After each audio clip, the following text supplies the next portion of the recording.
Hi everyone, नमस्ते। आज हम बात करते हैं तुला राशि वालों के लिए ये आने वाला साल 2026 कैसा रहेगा। नवंबर का मंथ स्टार्ट हो चुका है जब आपके पास ये वीडियो पहुंचेगी और ये बहुत बेस्ट टाइम है कि आप अपने आने वाले साल के लिए तैयारी कर पाएँ। तो बहुत शॉर्टकट में मैं आपको बहुत इम्पॉर्टेंट इन्फॉर्मेशन देने वाली हूँ 2026 की, इसलिए इस वीडियो के साथ बने रहें। पहली चीज़ मैं यहाँ पे डिफरेंशिएट कर देती हूँ कि जो तुला राशि वाले लोग हैं उनके, अगर वो स्टूडेंट हैं या फिर वो अपना बिजनेस कर रहे हैं, उनके लिए ये साल सिर्फ एक लाइन में डिफाइंड है। आपको मेहनत करनी पड़ेगी, आपको प्रोकास्टिनेट नहीं करना है, लेजीनेस से बच के रहना है और आप जितना ज़्यादा अपना एफर्ट दे सकते हैं आपके लिए उतना बेस्ट ये ईयर आने वाला है। ठीक है, अगर बात करते हैं उनकी जो जॉब में है, उनके लिए ये साल लगभग बैलेंस्ड रहेगा। आपकी जॉब अच्छी चल सकती है, बट वहीं पे अगर आप कोशिश कर रहे हैं कि आपको एक रिकग्निशन मिले, आपका प्रमोशन हो जाए, तो थोड़ी संभावना ये है कि आपको उसके लिए थोड़ी ज़्यादा एफर्ट डालनी पड़ेगी, थोड़ी ज़्यादा बॉस के साथ मेल जोल बैठानी पड़ेंगी ताकि वो चीज़ आपके फेवर में काम कर पाए। अगर बात करें रिलेशनशिप के बारे में, तो ये साल थोड़ा सा डिसबैलेंस दिख रहा है। ओवरऑल अगर मैं एनर्जी की बात करूं 2026 की, तुला राशि आपके लिए सिंपल यही है कि आप अपने सेल्फ पे फोकस करें, अपने रूटीन पे फोकस करें और अपना ज़्यादा से ज़्यादा एफर्ट एंड फोकस अपने करियर में लगा के देखें। अगर आप एफर्ट नहीं लगा पाएंगे, अगर आप उतना ज़्यादा टाइम नहीं देंगे, अगर आप डिसिप्लिन में नहीं आएंगे, तो बहुत सारी अपॉर्चुनिटी आपके हाथ से इस साल निकलती हुई दिखाई देगी। ओवरऑल अगर फिनेंसेस की बात करें तो बैलेंस रहने वाला है ये साल। और रिलेशनशिप में इस साल आपको काफ़ी कुछ सुलझी हुई चीज़ें नज़र आएंगी, काफ़ी बैलेंस्ड रहेगा। पिछले ईयर्स अगर आपके साथ रिलेशनशिप में काफ़ी डाउनफॉल्स देखे हैं आपने, तो इस ईयर आपको काफ़ी सेटल चीज़ें दिखेंगी रिलेशनशिप में। और हेल्थ वाइज भी ये साल काफ़ी अच्छा है, बट अगर करियर पॉइंट ऑफ व्यू से देखी जाए तो आपको थोड़ी ज़्यादा एफर्ट देने की ज़रूरत पड़ेगी। तो और भी आगे क्या क्या करना है, कैसे कैसे आप हर मंथ की एनर्जी को अपने साथ अलाइन करोगे, इसके लिए आप मेरे चैनल को सब्सक्राइब कर सकते हैं, या इंस्टाग्राम पे देख रहे हो तो फॉलो कर लो, क्योंकि मैं मंथली अपडेट आपको देती रहूँगी जो आपके लिए बेनिफिशियल रिजल्ट लेके आएंगे। हाय एवरीवन, अब बात करते हैं हम हमारी दूसरी राशि टॉरस की, यानी वृषभ राशि की, जिसके लिए 2026 कैसा रहने वाला है।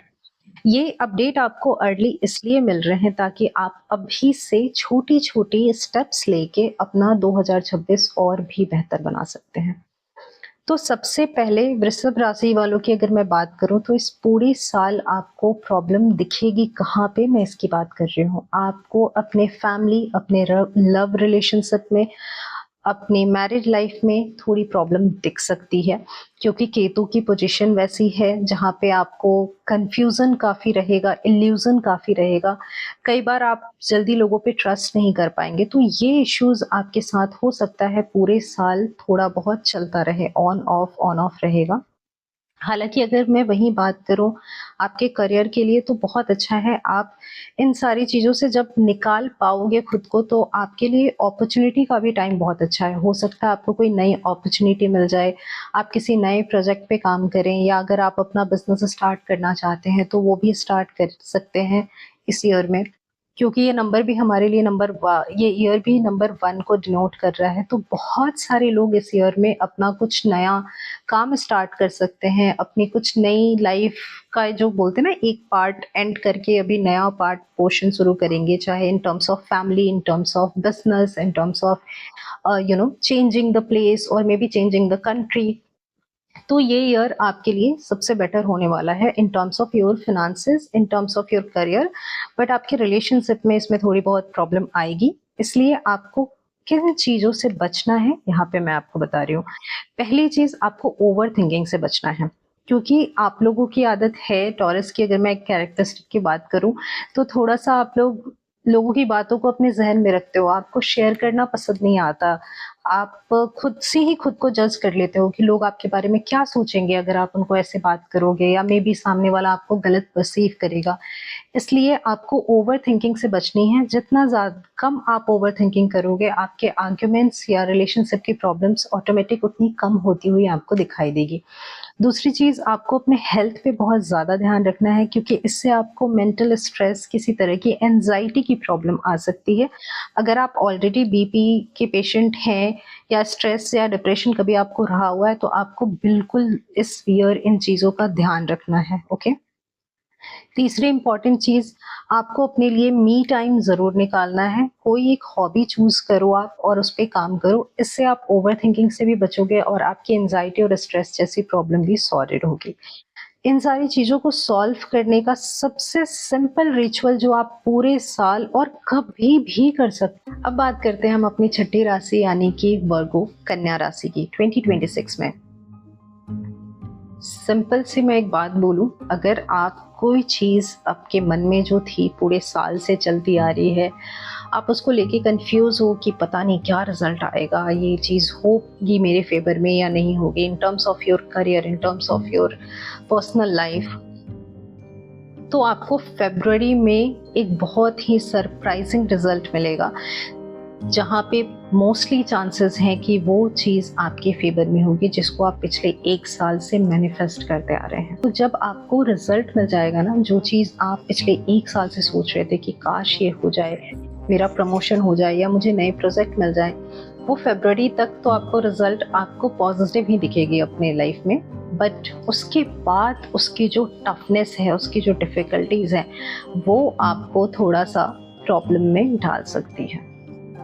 क्योंकि जब आप उस लेवल पे जाओगे तो आपके जो लोग होंगे आसपास, उनकी एक्सपेक्टेशंस आपसे और बढ़ जाएंगी। और क्योंकि आपका नेचर है हमेशा ओवरडू करने का, हर चीज़ को परफेक्शन के साथ सेट करके देने का, जिसमें आपको प्रॉब्लम हो सकती है। कई बार ऐसा हो सकता है कि आपको आपको खुद लगे कि इस चीज़ के लिए मैंने थोड़ी ना मैनिफेस्ट किया था, ये इस चीज़ के लिए मैंने थोड़ी ना सोचा था कभी कि ये मेरे लाइफ में इतना डिफ़िकल्ट पीरियड लेके आ जाएगा। अगर मैं बात करूँ तो डिफ़िकल्ट पीरियड आपका जून, जुलाई और अगस्त में थोड़ा रहेगा इन terms of your career. Difficulties ऐसी नहीं है कि आप उसको कवर नहीं कर सकते, आसानी से कवर हो जाएंगी, बट आप थोड़े परेशान रहोगे मेंटली। आप चाहोगे सारे काम को एक साथ कर लूँ, बट आपको लगेगा कि टाइम कम होता जा रहा है, मैं जितना कोशिश कर रहा हूँ मैं उतना ही डिले करता जा रहा हूँ इस काम को।